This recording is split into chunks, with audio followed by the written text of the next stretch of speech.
voice of the Buddha, and I bid you peace of mind. For not in this world at this time is peace pervasive.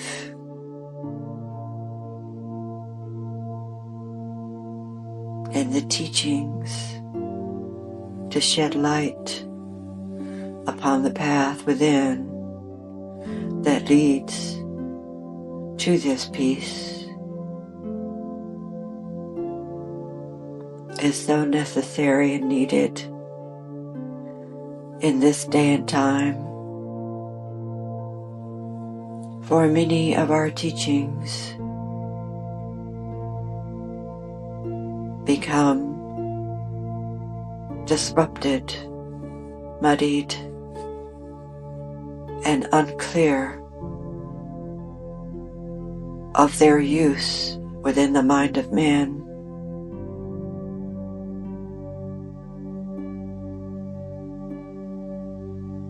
We wish very much to clarify and to bring this light of wisdom into your awareness more deeply and fully into the heart and mind of mankind.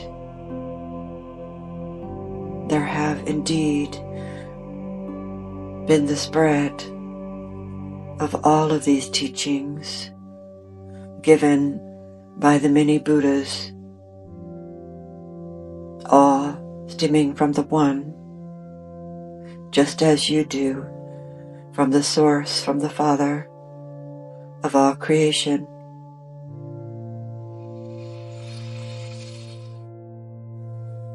So what then would the Buddha say to you, beloveds, in this day and time as you walk your path,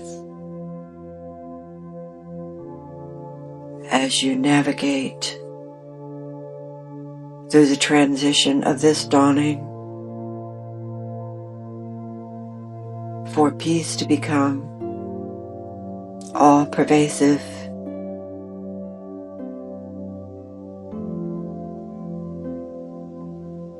What would it take, dear ones?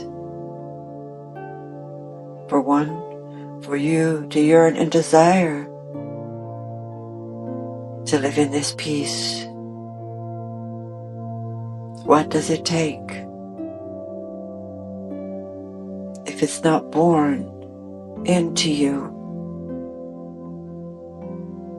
if you do not remember your purpose for being born into this world, then perhaps what it takes is the experience of the opposite, which so many today are experiencing: the unrest, the hate, the anger, the frustration, but worst of all and most of all, the separation from yourself.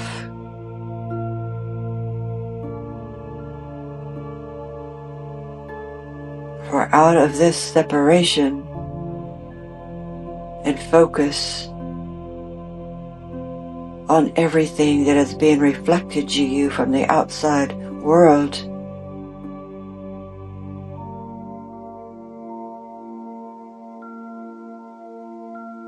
that is where your mind is. That is the food you give to yourself.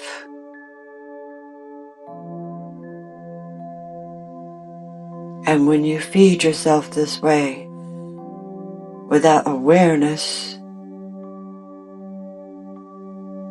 and the lifting of your consciousness and the expansion of it,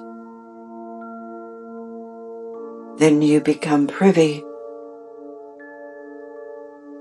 to the disarray, the inharmony that exists there, because you are not yourself integrated, aligned, and in harmony.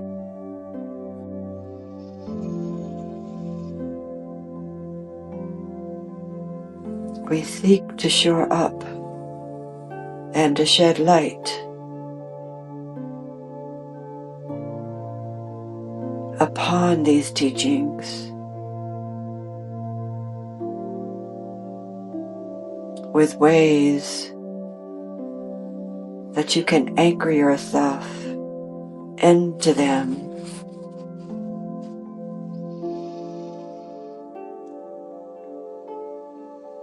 And so again, we come to the simple practices of mindfulness, of traveling within oneself to become more aware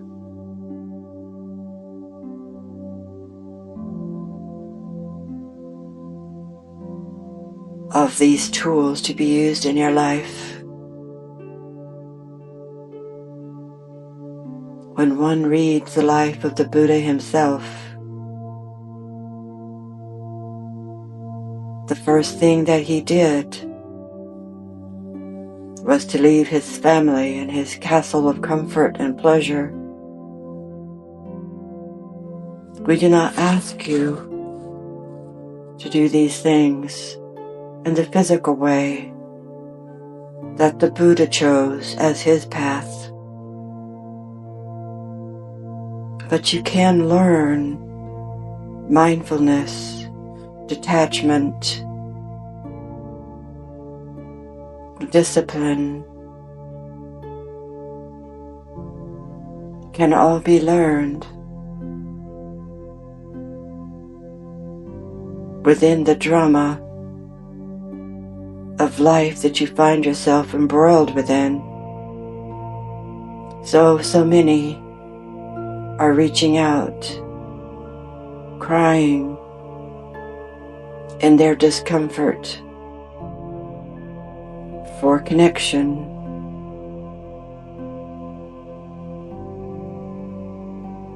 It is the needs of the need to be connected not only to oneself and aligned, but in connection with one's community. What does community mean? Is it only those immediately around you? No, it needs to be expanded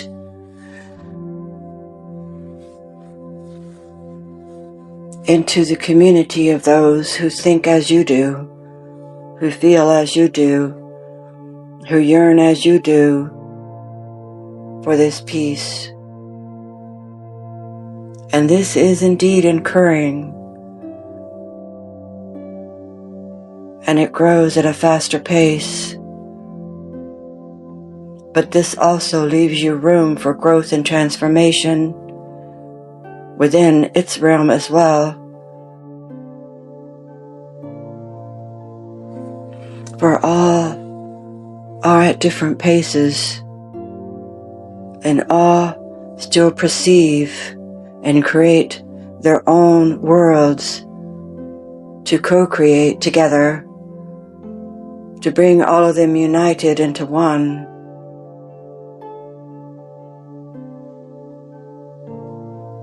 We ask you to continue your path, to not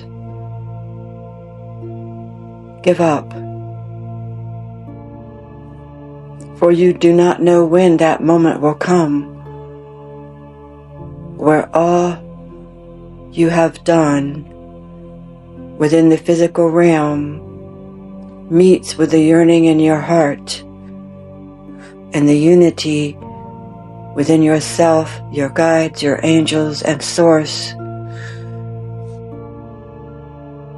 to then fill you with the understanding and the peace that you crave, the connection and the love that you wish to experience.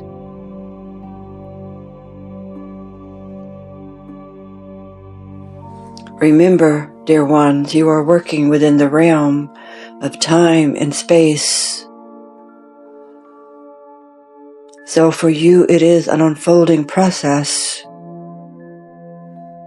just as the buds of the flowers respond to the sun and the wind and the rain and the nutrients within the soil where their roots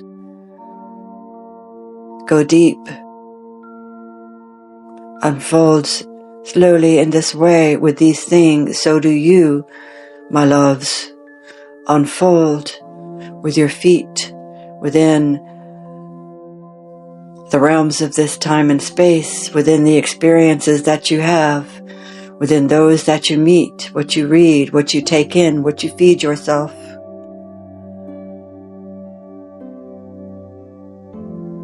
Be mindful of what you are feeding yourself. What kind of flower do you wish to unfold into this world? Are you getting the sun and the rain? What nutrients are you feeding yourself?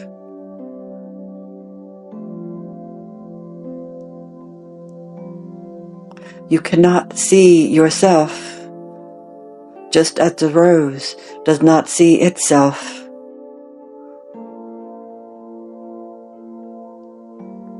But the fragrance that it gives off attracts all manner of creation to it, to enjoy its beauty and its fragrance. And you, my loves, will unfold too, just as the rose. And there are myriad colors, myriad sizes, myriad fragrances from the class of roses that exist in this reality. And all of you, in your myriad colors, perceptions, beings, gifts, energetics, are like the garden of many different roses, giving off your different fragrances into the matter of creation.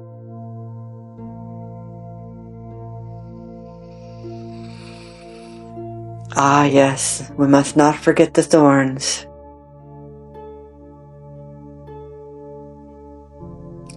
For naught comes without a price.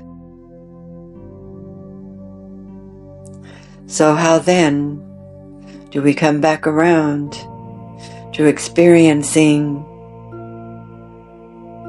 love and peace and unity in the minds of men?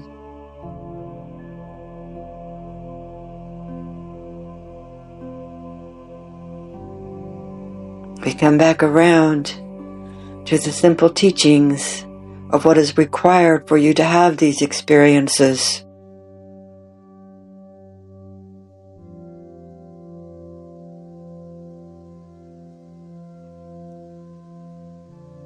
Spend time tending your own garden, nurturing your own roots, reaching towards the sunlight and the heavens,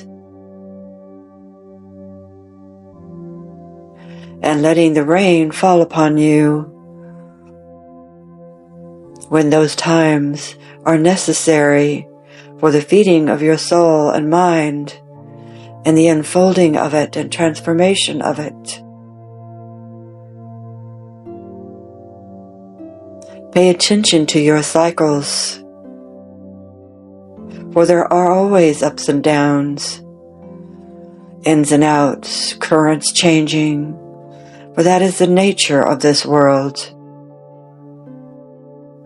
But the core of you and who you really are is unchanging, and all of that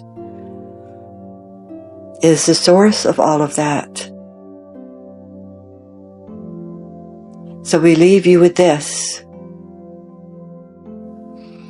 a few moments to turn within, mindfulness during your day, nurturement to your temple, for it is indeed the vehicle you use along with time and space and all of this creation.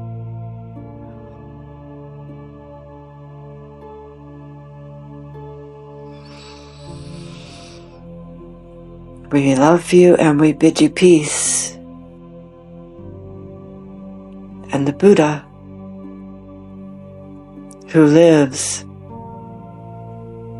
in the most supreme state of peace and love and bliss, will continue to shower His wisdom and teachings down upon this earth and the people who attune themselves to it. For it is readily available to you if you but use the time and the tools you are given. In peace we leave you.